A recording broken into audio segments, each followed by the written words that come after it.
জাতীয় নাগরিক পার্টি এনসিপির জুলাই পদযাত্রাকে কেন্দ্র করে নিষিদ্ধ ছাত্রলীগ ও আওয়ামী লীগের দফায় দফায় হামলার ঘটনায় রণক্ষেত্রে পরিণত হয় গোপালগঞ্জ।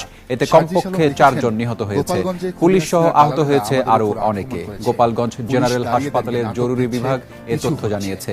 পরিস্থিতি নিয়ন্ত্রণে গোপালগঞ্জে কারফিউ জারি করা হয়েছে, দেয়া হয়েছে 144 ধারা। এর আগে সমাবেশ মঞ্চ, পুলিশ ও ইউএনওর গাড়িতে হামলা ও ভাঙচুর হয়।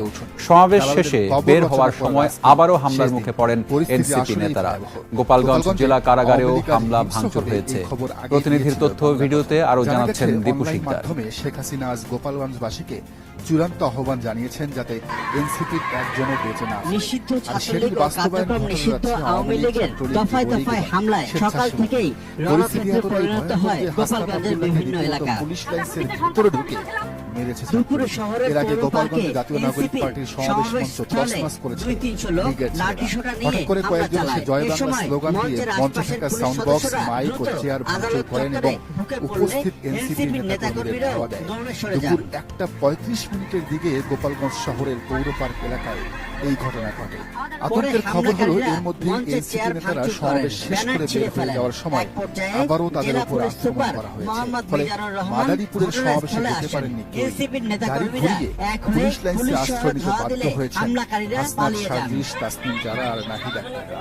এখন যশোর ক্যান্টনমেন্ট থেকে দ্রুত আর্মি নামানোর প্রস্তুতি চলছে।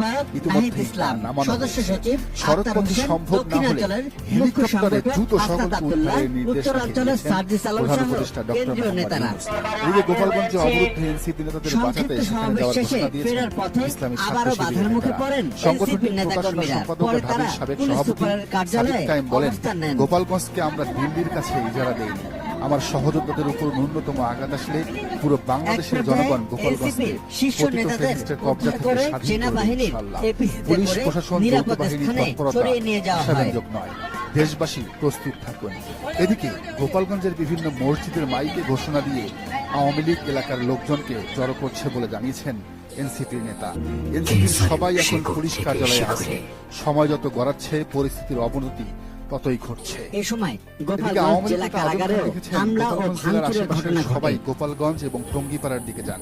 সার্জিস আলমের কিছুক্ষণ আগের ফেসবুক পোস্ট থেকে বোঝা যাচ্ছে তারা বঙ্গবন্ধুর কবর পুলিশের গাড়িতে উপজেলা নির্বাহী কর্মকর্তার গাড়িতে হামলার ঘটনা ঘটে। বেলা 11:30টার দিকে গোপালগঞ্জ টেকেরহাট সড়কের সবশেষ খবর জানতে অবশ্যই চ্যানেলটি সাবস্ক্রাইব করে ঘটনা ঘটে।